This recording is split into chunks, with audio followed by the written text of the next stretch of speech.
brought to you by Palvi Agrico. आता शेतीसाठी जे काही लागणार ते घरपोच मिळणार, तेही मोबाईलच्या एका क्लिकवर. त्याचबरोबरीने अत्यंत महत्त्वाचा असा एक विषय ज्याची चर्चाची आज लक्षवेधी झाली, आज मला तो या ठिकाणी विस्तृतपणे मांडायचा आहे आणि तो म्हणजे अत्यंत संवेदनशील ऑनलाईन गेमिंगचा विषय. आपल्या देशाच्या भविष्याशी निगडित असलेला हा विषय. डिजिटल युगामध्ये मोबाईल असेल, इंटरनेट असेल आणि ऑनलाईन गेमिंग हे मुलांच्या जीवनाचा भाग झालेत, अविभाज्य भाग झालेत. आणि काही महिन्याच्या लहान मुलांपासून मुलांना मोबाईल पाहण्याचं व्यसन लागलंय. नकळतपणे आपलं पालकत्व त्या मोबाईलला पालकांनी बहाल केलंय, हे झालेलं आहे आणि ही बाब अत्यंत गंभीर आहे. सभापती महोदय, आपली मुलं गेमिंगच्या दुनियेमध्ये हरवतात. ते हरवतात तेव्हा त्यांच्यासमोर काय येतं हे पालकांना माहिती आहे का? गेम खेळताना मुलांना meet new people, dating app, random chat, live porn video दिसतात. टिंडर, बंबल किंवा रँडम व्हिडिओ चॅट प्रकारच्या सेवा आकर्षण आणि कुतूहल या मुलांच्या मनामध्ये निर्माण करतात. मुलांना कुठल्या तरी बाह्य लिंकवर नेतात आणि मग सुरू होतो मुलांच्या भविष्याशी अतिशय जीवघेणा असा खेळ. गेम, चॅट, अनोळखी व्यक्ती संपर्क करते, क्लॅन किंवा टीममध्ये त्यांना सामील करून घेतात, विश्वास जिंकतात. डिस्कॉर्ड आणि टेलिग्राम सारख्या प्लॅटफॉर्मवर नेऊन या मुलांकडनं त्यांची वैयक्तिक माहिती विचारली जाते आणि ही अत्यंत धोकादायक अशी प्रक्रिया आहे.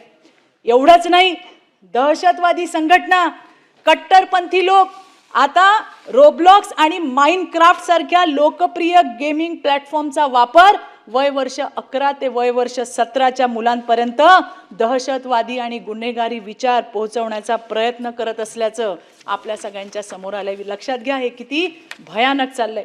ब्ल्यू व्हेल चॅलेंज सारख्या ऑनलाईन प्रभावामुळे विविध राज्यांमध्ये मुलांनी आत्महत्या केल्या आहेत. एकाच घरातल्या 3 मुलींनी कशा पद्धतीने गाझियाबादला आत्महत्या केली आपल्याला सगळ्यांना माहिती आहे. फ्री कॉईन्स असतील, स्किन्स असतील, याच्यामध्ये फुकट फ्रीमध्ये देण्याच्या बहाण्याने या गेमिंग प्लॅटफॉर्मवर मुलांकडनं पैसे उकळले जातात, त्यांना ब्लॅकमेल केलं जातं.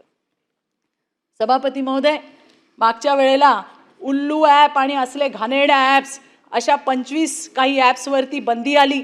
सन्माननीय मुख्यमंत्री देवाभाऊ यांनी केंद्र सरकारच्या मदतीने ही बंदी आणली. मी तशी मागणी केली होती, पण अजूनही मस्ती असेल, अतरंगी मूव्ही, भरीसभर म्हणून सेक्स ॲक्शन प्ले स्टोअरवरती उपलब्ध आहेत. याचा काय परिणाम होतो आपण बघितलं की आपल्या महाराष्ट्रामध्ये छत्रपती संभाजीनगरमध्ये त्या ठिकाणी ज्ञानेश्वर 11 वर्षाचा मुलगा आणि त्या ठिकाणी इतर मुलांकडून त्याच्यावरती लैंगिक अत्याचार झाला. इतकी भयानक अशी घटना आपल्या महाराष्ट्रात घडली. आणि म्हणून मला कळकळून या ठिकाणी सांगायचं आहे, आज माहिती आणि तंत्रज्ञान मंत्री नामदार आशिषजी शेलार यांनी अतिशय विस्तृत असं उत्तर यावर दिलं आहे. पण यामध्ये आमच्या काही सूचना आहेत की पोर्नोग्राफिक आणि अयोग्य ॲप्स तथा संकेतस्थळांवरती बंदी आणावी.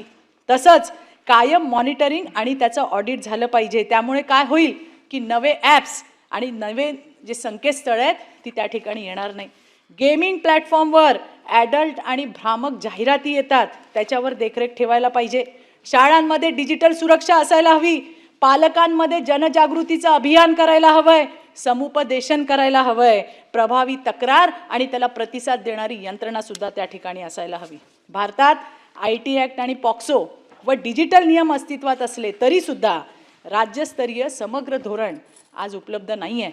नामदार आशिषजींनी सांगितलं की ते टास्क फोर्स तयार करतात, स्वागत आहे त्याचं, पण त्याच पद्धतीने या सगळ्या गोष्टी त्यात अंतर्भूत करायला पाहिजे.